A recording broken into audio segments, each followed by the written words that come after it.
Hello friends, मैं हूं सन्मय प्रकाश और आप देख रहे हैं यूट्यूब चैनल सरकारी जॉब न्यूज़। ये 23 जून 2020 के इंपॉर्टेंट करंट अफेयर्स क्वेश्चंस हैं।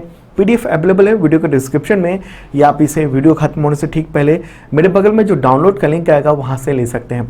बहुत सारे क्वेश्चन हैं, शुरू करते हैं। और पहला बहुत इंपॉर्टेंट क्वेश्चन, नेपाल ने किस राज्य से सटी सीमा पर नदी पर तटबंध के मरम्मत का काम रोक दिया है? आंसर होगा बिहार। देखिए, भारत के साथ सीमा विवाद के बीच में नेपाल ने ये एक अलग तरह की एक्टिविटी शुरू कर दी है।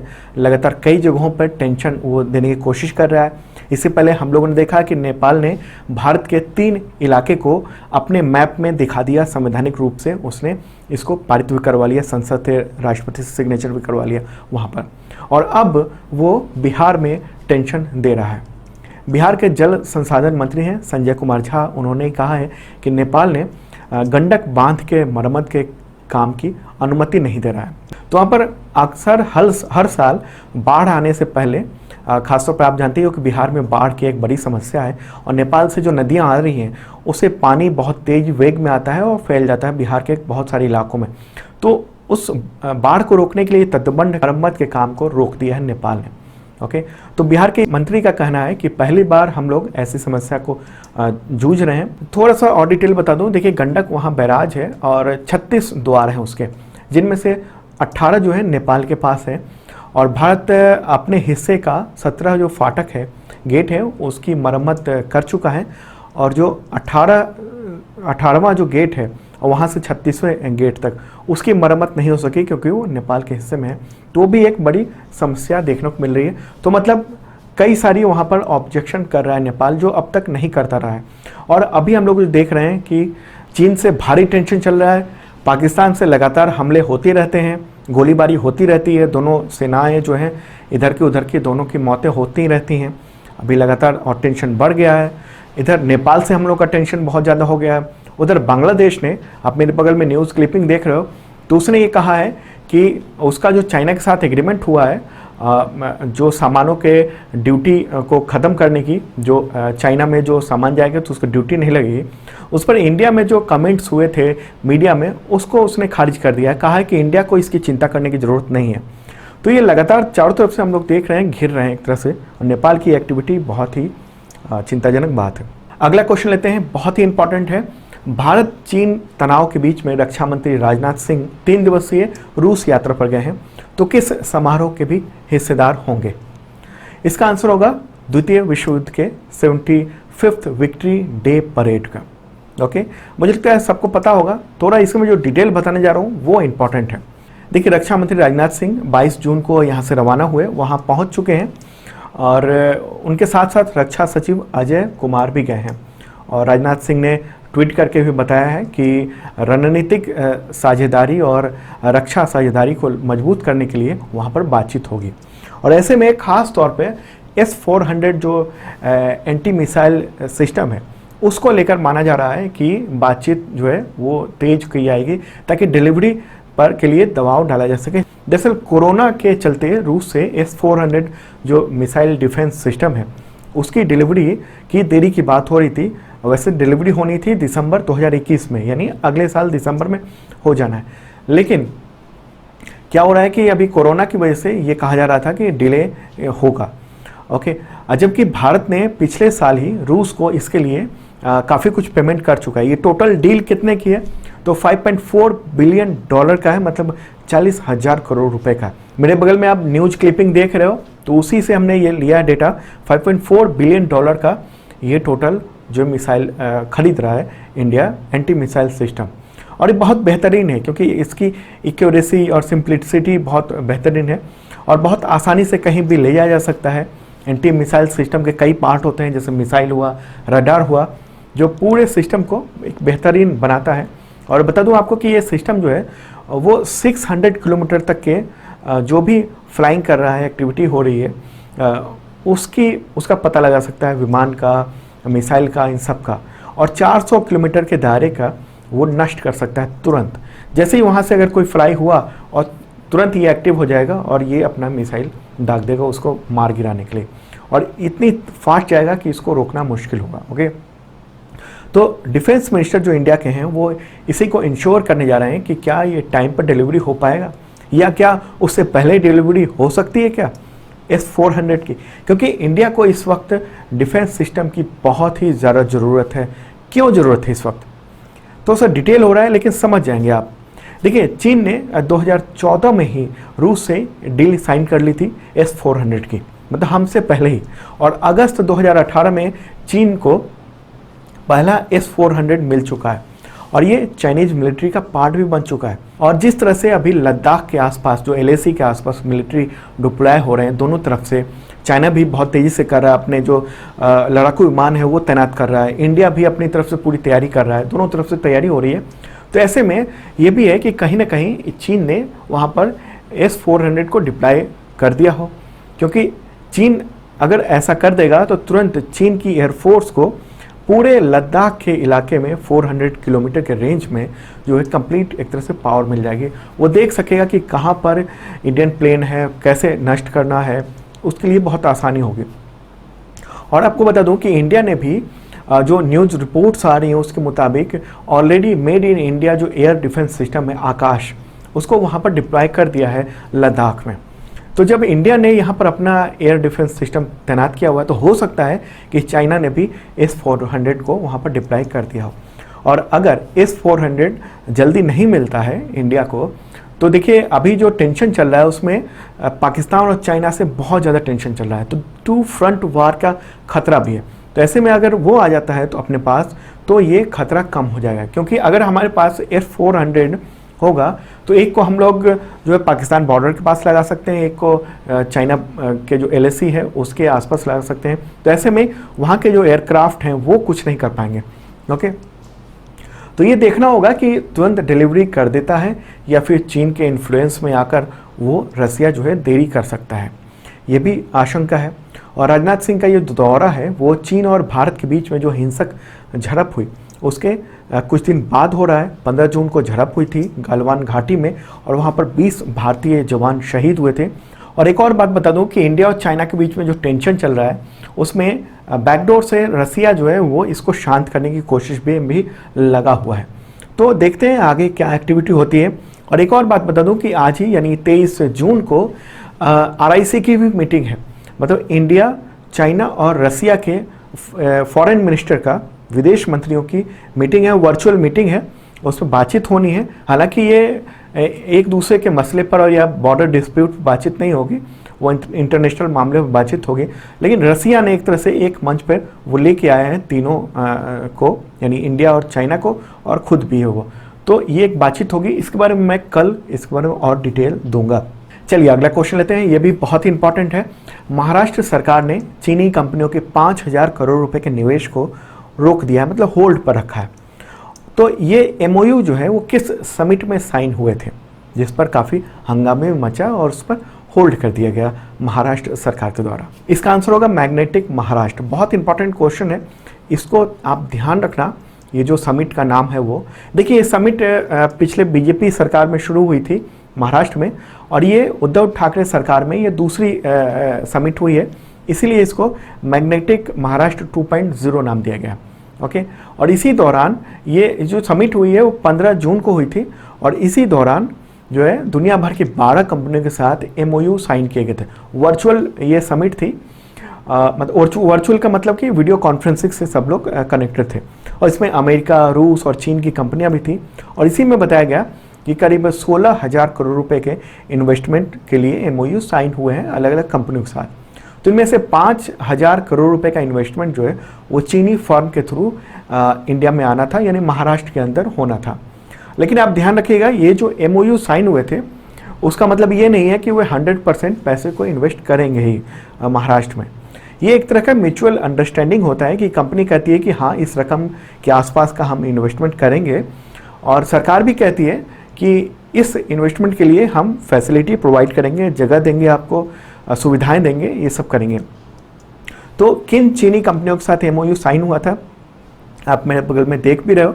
ग्रेट वॉल मोटर्स है, ये पुणे में एक ऑटोमोबाइल प्लांट सेटअप करने वाली थी। दूसरी है PMI इलेक्ट्रो मोबिलिटी, ये 1,000 करोड़ रुपए इन्वेस्टमेंट करने वाली थी। और तीसरी जो कंपनी है वो हिंगली इंजीनियरिंग है। ये 250 करोड़ रुपए जो इन्वेस्ट करने वाली थी, तो और इससे हजारों एम्प्लॉयमेंट जो है वो जनरेट होने वाला था। और आपको बता दूं कि जब ये MOU साइन हुआ था, मेमोरेंडम ऑफ अंडरस्टैंडिंग, तो लद्दाख में गालवान की घटना नहीं हुई थी। दरअसल 15 जून को ये समिट हुई, साइन हुआ, वर्चुअल समिट हुई, और 15 जून की रात और 16 जून की अर्ली मॉर्निंग को जो है वहाँ पर गालवान घाटी में वहाँ हिंसक झड़प हुई थी, और उसमें 20 भारतीय सैनिक जो है वीरगति को प्राप्त हुए थे। और इसकी खबर हालांकि 16 जून को भी मीडिया में नहीं आई थी, 17 जून को ये खबर सार्वजनिक हुई, मीडिया में आई, और उसी के बाद से महाराष्ट्र सरकार पर एक तरह से प्रेशर था कि वो इसको रोक ले या कैंसिल करे। तो अब 22 जून को महाराष्ट्र सरकार ने तीनों चीनी कंपनियों के साथ जो हुआ था MOU उसको होल्ड पर रख लिया है। ओके, अच्छा, महाराष्ट्र सरकार के जो इंडस्ट्री मिनिस्टर हैं सुभाष देसाई, उनका कहना है कि ये डिसीजन है, यानी होल्ड पर रखने का जो डिसीजन है वो केंद्र सरकार के कंसल्टेशन के साथ लिया गया।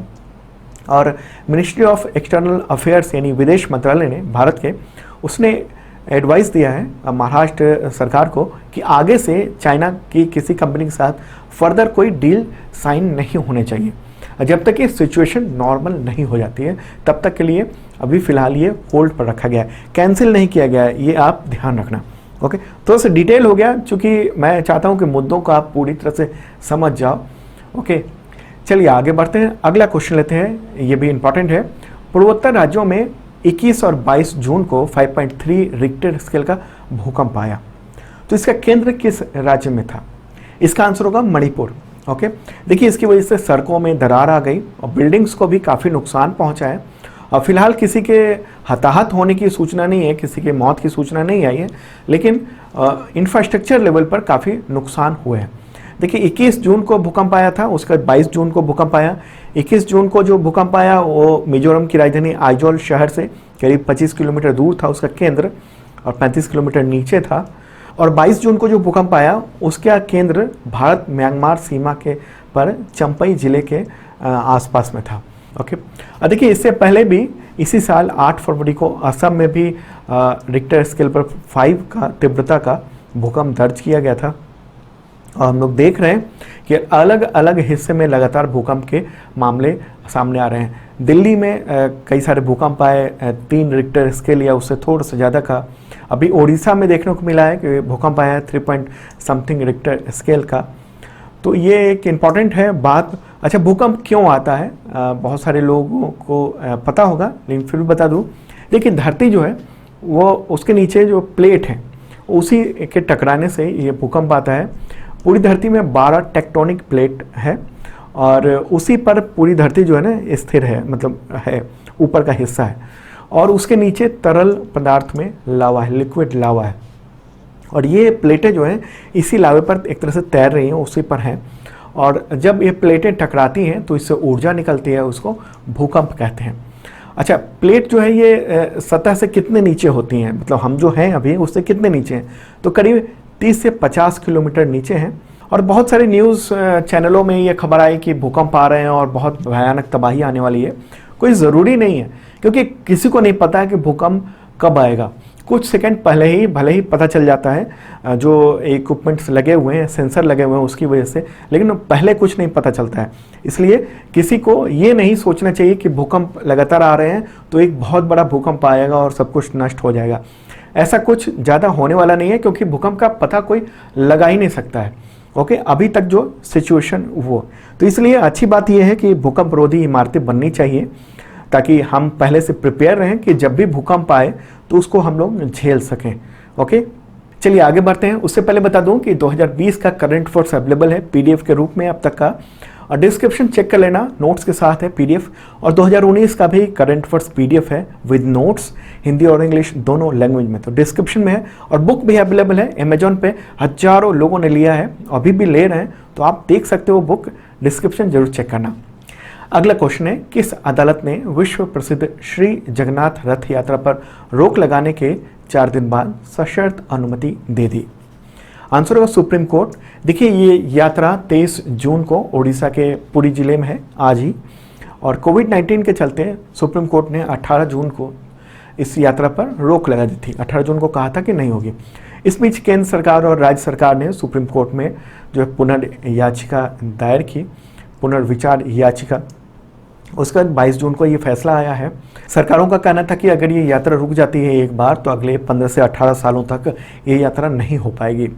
तो उसमें कुछ जो धार्मिक वजह हैं, तो उसी के बाद सुप्रीम कोर्ट ने अनुमति दे दी, लेकिन शर्तों के साथ दी कि रथ यात्रा केवल पुरी जिले में ही निकलेगी और इसमें सेवादार और पुजारी ही शामिल हो सकेंगे, उसके अलावा कोई दूसरे शामिल नहीं हो पाएंगे। अगला क्वेश्चन लेते हैं। डेड मैन नाम से मशहूर WWE के दिग्गज रेसलर ने प्रोफेशनल रेसलिंग से संन्यास लेने का घोषणा कर दी, ऐलान कर दिया। इसका आंसर होगा अंडरटेकर। ओके, आप नाम जानते ही होंगे क्योंकि मैं भी जब छोटा था तो उस वक्त से अंडरटेकर नाम जानता हूं।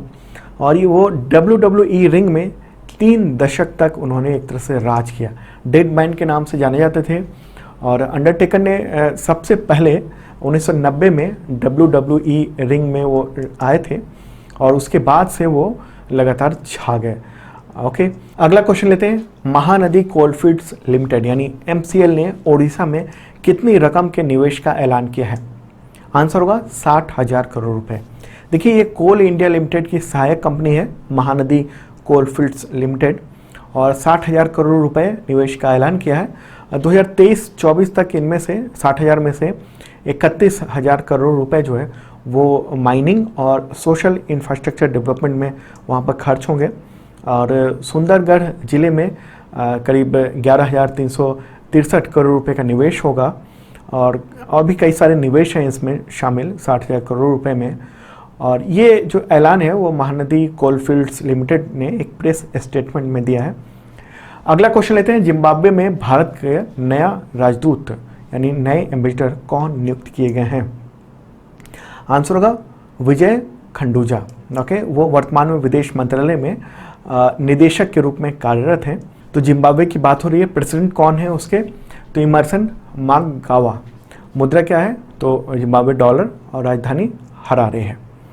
अगला क्वेश्चन लेते हैं। भारत में जन्मे प्रसिद्ध शिया विद्वान और लेखक मौलाना तालिब जौहरी का निधन हो गया 21 जून को, 21 जून को।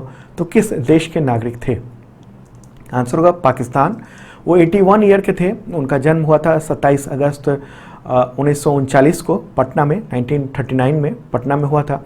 और देश के बंटवारे के 2 साल बाद 1949 में वो अपने पिता के साथ पाकिस्तान चले गए थे। और काफ़ी मशहूर रहे वो मौलाना तालिब जौहरी। उन्होंने कई सारी धार्मिक किताबें लिखी थी, शायर थे, दार्शनिक थे। उनकी पॉपुलरिटी दुनिया के कई मुल्कों में थी और पाकिस्तान सरकार ने उनको एक सम्मान भी दिया था, सितारे इम्तियाज सम्मान दिया था। उनकी एक लिखी हुई बुक है हदीसे करबला, उसकी दुनिया भर में मान्यता है। अगला क्वेश्चन लेते हैं। वर्ल्ड इकोनॉमिक फोरम ने 2020 के 100 टेक्नोलॉजी कंपनियों की लिस्ट जारी की है। उनमें भारत की कितनी कंपनियों को जगह मिली है?